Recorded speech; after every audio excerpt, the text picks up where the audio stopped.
I feel like I ask this question every transfer window, or at least for the last few. What's the update on Jadon Sancho?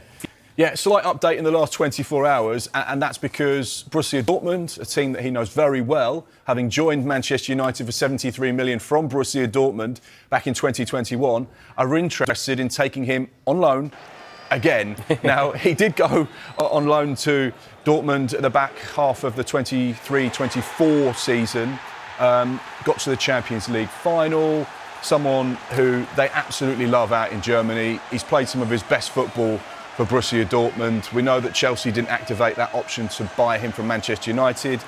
But of course, there is still interest. We know that there's interest from Serie A as well. Juventus are very keen. One of the Milan clubs like him. But of course, they may just struggle with doing his wages. He's a very well-paid player at Manchester United. He's got 1 year left. Manchester United may have to do a little bit of the heavy lifting with regards to his wages to facilitate a potential loan deal. Their preference is to try and let him go permanently. But of course, it's just about the best offer on the table that they feel, right, that's the one we want to accept. Is Jadon Sancho happy to go to Borussia Dortmund or to go to Italy? That'll be his choice. But there are teams that are interested. But it's all about one thing and one thing only, which is how we started this show. The money. The moolah. The money. The big bucks. United had held internal conversations to whittle down a shortlist that had 3 leading names on it. Maybe the last time we spoke, in Ollie Watkins, Benjamin Sesko and Nicholas Jackson. About 7 days ago, they decided that Jackson doesn't look feasible. And I think the only thing that would change that is if Chelsea come calling for Alejandro Garnacho, which is not beyond the realms of possibility, but also that Jackson price drops and significantly. So nothing active there. And that leaves 2, Benjamin Sesko and Ollie Watkins. Last week, again, talks were held with the Watkins side and with Aston Villa, even though some Villa sources tried to downplay it. And Manchester United asked the question and were told 60 million and a Villa preference to keep.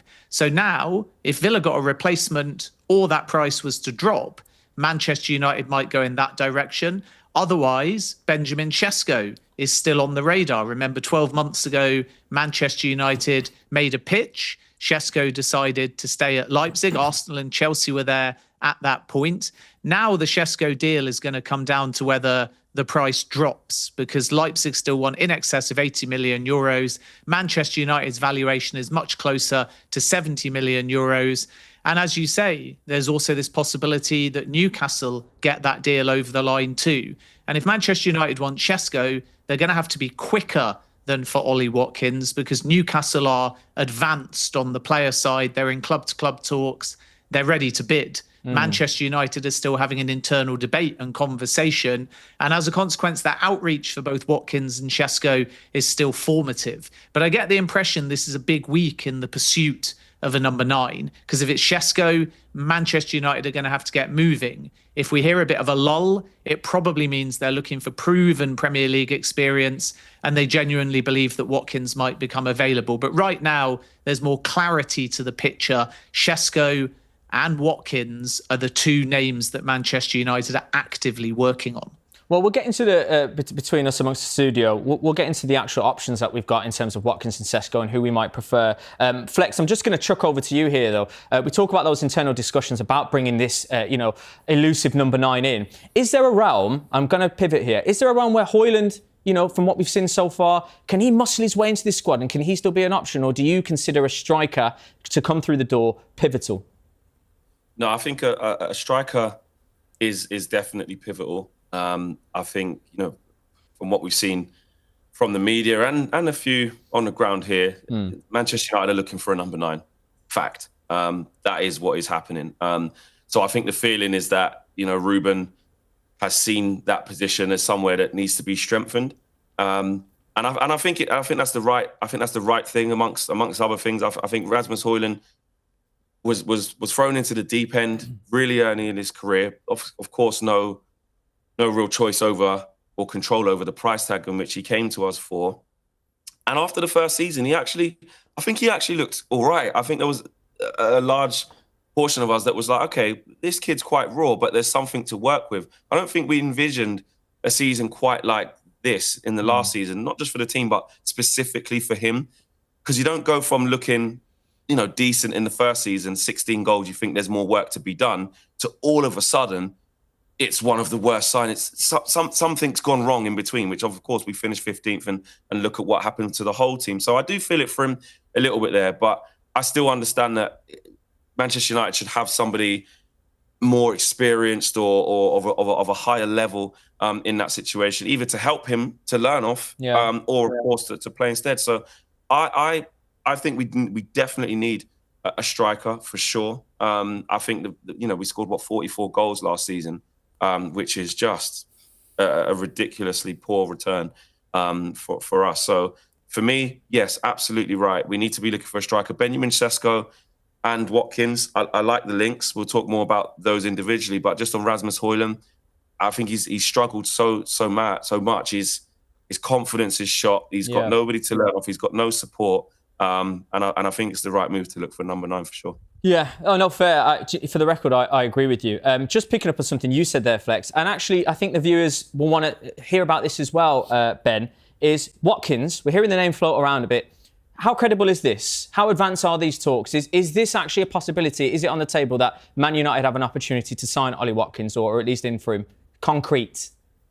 It's concrete for sure. They held initial talks last week. It all kind of depends on Aston Villa. First of all, they'd have to find a replacement. Second of all, the valuation would need to be met. My understanding is that Watkins is very open to Manchester United, but Villa will have a big say in all of this. And we have to respect the position as of now, which is that Ollie Watkins isn't for sale. But you may remember Alexander Isak has not been for sale for basically the last 6 months. And at the end of the window, is he going to stay or go? We don't know. The door is certainly open for Liverpool. It's the same kind of situation where if the stars align and Villa either have their valuation met or alternatively bring in a replacement, not for sale might not mean not for sale. And I think Manchester United are still relatively optimistic that at the right number and with the right set of circumstances, Watkins may become a concrete possibility. They just have to be a little bit patient, potentially. Some sources, even close to Villa, hint that an offer in excess of 50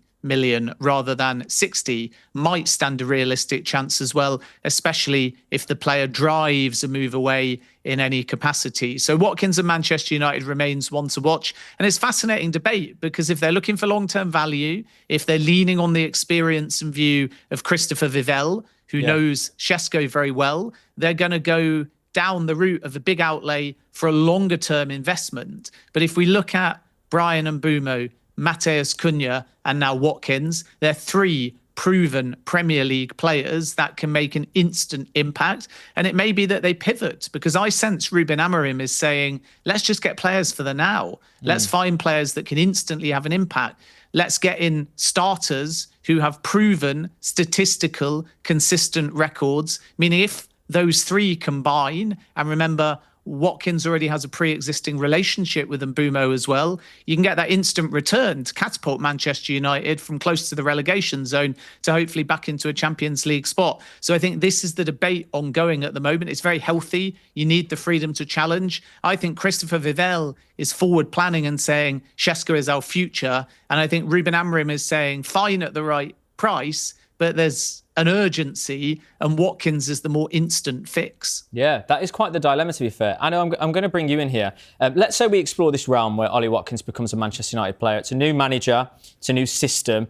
Manchester United, let's be frank, struggled last season. Do you think Ollie Watkins will have that instant impact that we're talking about potentially he might? Yeah, for sure. I think Ben raises a very good point there in terms of already having a bit of experience with Bryan Mbeumo. He'll obviously look for certain individuals amongst that squad to really help him blossom within the team as well.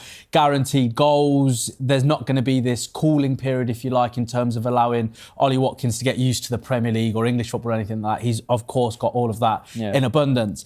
But I just get a little bit confused with this. I wouldn't necessarily be against the signing of Ollie Watkins. I think he's hardworking, he's an honest player, and I think he will score them goals. But when Ineos took over, we were told, and we've seen through evidence with some of their signings, that they don't necessarily want to go down the route of the Casemiros in terms of signing someone who's already at that stage of his career. He's going to come in for a couple of seasons and then he'll move on. They always said that they wanted to sign players who were younger and to build for the future. So by that logic, Benjamin Sesko would fit that mould. So it does confuse me a little bit in terms of Ollie Watkins, of course, quite close to 30. It would be a signing very much here and now. but then it does almost contradict a little bit the future plans for Ineos. So I think I'm a little bit confused on that regard. But look, Man United need goals and Ollie Watkins scores them. Yeah. But I hear that reservation there, though, because it does feel like with this transfer, they're abandoning that strategy that they initially came in with. So I take the point. You think about the transfer window, you think about arrival. Aston Villa's Ollie Watkins and RB Leipzig's Benjamin Sesko are at the top of Manchester United's list of strikers if they decide to bring in further reinforcements during the current transfer window. There is an acceptance among United's hierarchy that they need to start offloading some of their unwanted players, which might not happen until nearer the 1st of September deadline in order to fund a new arrival. Neither player would be straightforward to bring to Old Trafford. Newcastle, who have missed out on a number of key targets this summer and also have uncertainty over their own star forward Alexander Isak, are known to be keen on Slovenian Sesko. The 22-year-old scored 13 goals in 33 Bundesliga appearances last season. Villa have made it known they are not interested in selling England international Watkins. However, United feel that stance might change nearer to the deadline, although they believe a suggested £60 million price tag would be far too high for 29-year-old Watkins, whose contract at Villa Park runs to 2028. United were in action over the weekend, with Ruben Amorim's team kicking off their Premier League Summer Series campaign with a 2-1 victory over West Ham United. Reds captain Bruno Fernandes netted twice before Jared Bowen pulled one back in the United States, keeping the Reds' pre-season unbeaten run intact. The focus now shifts back to the transfer window, and two names that made headlines over the weekend are Benjamin Sesko and Gianluigi Donnarumma. Sesko is the latest forward being linked with a move to Old Trafford, while Donnarumma's contract situation at PSG has put United on high alert. There could also be some notable departures, with Antony reportedly close to finalising a move to Saudi Arabia. Al Nassr are believed to be leading the race to sign the Brazilian.